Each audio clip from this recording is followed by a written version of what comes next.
কুণাল সরকার হাত তুলছিলেন। কুণালদা, আমি আবারও বলছি, এই ম্যাডনেসটা যেটা আমি বারবার দেখাচ্ছি, এটাতে কোথাও গিয়ে হয়তো ইনসুলেটেড মনে করছে সিটিজেন্স ভয়েস। দেবাশিস বাবুর আমার একটাই প্রশ্ন, আপনারা হয়তো মানে সিটিজেন ভয়েসরা হয়তো ভাবছেন যে ইনসুলেটেড, কিন্তু আদৌ কি আপনারা ইনসুলেটেড?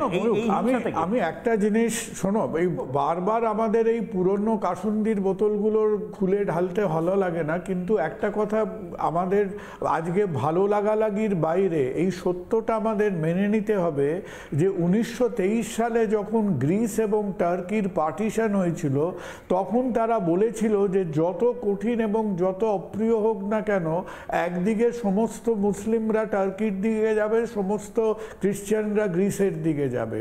অত্যন্ত মানে আমাদের যে কত মানুষ, লক্ষ লক্ষ মানুষ মারা গেছে, টেন্স অফ ল্যাক্স অফ মানুষ বাস্তুহারা হয়েছে, তাদের থেকেও জনসংখ্যাটা কম হলেও that was a fur more traumatic process. আমাদের যখন পার্টিশনের মোডালিটিস ডিসকাস করা হচ্ছে, এই বিভিন্ন কমিটি বিভিন্ন লাইন, এই লাইনে বলা হয়েছিল চয়েস ওয়াজ গিভেন যে আমরা পপুলেশন এক্সচেঞ্জ করব কি না। বিভিন্ন কারণে আমরা সেই পপুলেশন এক্সচেঞ্জ করিনি।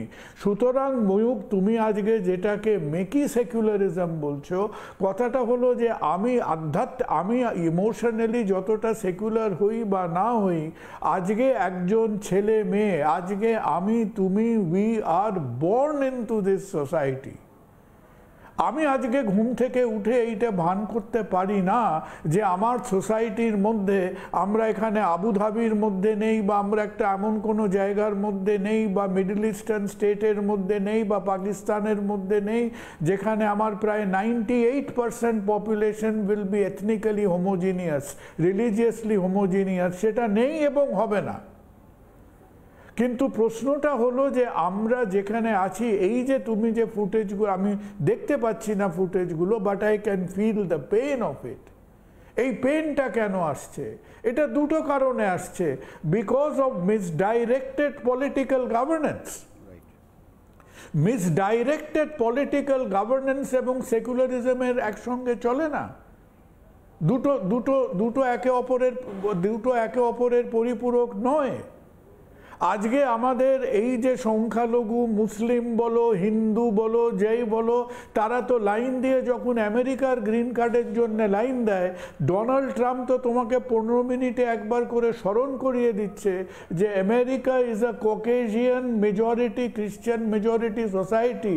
এখানেতে থাকতে গেলে মুখে ছিপি এঁটে আমার এই সোশিয়াল নর্ম ফলো করে চলতে হবে, সবাইকে চলতে হচ্ছে। আজকে আমাদের যে ক্যারেক্টারটা, আমাদের ক্যারেক্টারের মধ্যে একটা র্যাশনাল মেজরিটেরিয়ান ক্যারেক্টার হওয়া উচিত। আর সেকুলারিজম মানেই যে is equal to inefficient government, তা নয়। এখানে কোনো গভর্নমেন্ট ইনএফিশিয়েন্ট হচ্ছে ইচ্ছাকৃতভাবে, কোনো গভর্নমেন্ট ইনএফিশিয়েন্ট হচ্ছে because of their total lackadaisical nature. তারা পারে না গভর্নেন্স করতে। কিন্তু তার সঙ্গে তো আমার সেকুলারিজমকে মিলিয়ে দিলে হবে না। আজকে যদি আমি সেকুলারিজমকে না মেলাই, তাহলে কি করবে তুমি? সোমবার দিন সকালে একটা অ্যাটমিক বিস্ফোরণ করে ভারতবর্ষের এথনিক ক্যারেক্টার পাল্টে দেবে। সেই চয়েস 1946 সালের ফেব্রুয়ারি মাসে ভারতবর্ষ নেয়নি। যারা তখন বেঁচে ছিলেন তারা নেননি। That is a different reason. And look at the core of the issue. তখন একদিকে জিন্না চেল্লাচ্ছেন, একদিকে আমাদের Gandhi and company, Nehru company manage করার চেষ্টা করছেন। আর দুঃখের সঙ্গে বলতে হয়, সেই কনভারসেশনের মধ্যে আজকের যে বিজেপি আরএসএস যে হিন্দু মহাসভার যে মতবাদ ছিল, sadly they were not participants in that discussion. তারা সেই ডিসকাশনে পার্টিসিপেট করলে হয়তো খানিকটা ক্ল্যারিটি আসতো তার মধ্যে, তারা ছিলেন না। কিন্তু এই বাস্তবকে আমাদের মেনে নিতে হবে। ওই যে ভদ্রলোকের ফুটেজ দেখালে, বা ওই যে ভদ্রমহিলার কথাটা শোনালে, তারা আজকে আমাদের 80 বছরের ইতিহাসের যে কনফিউশন, সেই কনফিউশনের পেনাল্টি বা খাজনাটা আজকে যদি আমাদের দেশে দিতে হয়, তাহলে বলতে হবে যে আমাদের রাজ্য বা আমাদের সমাজটা ইজ আ ফেইল্ড স্টেট।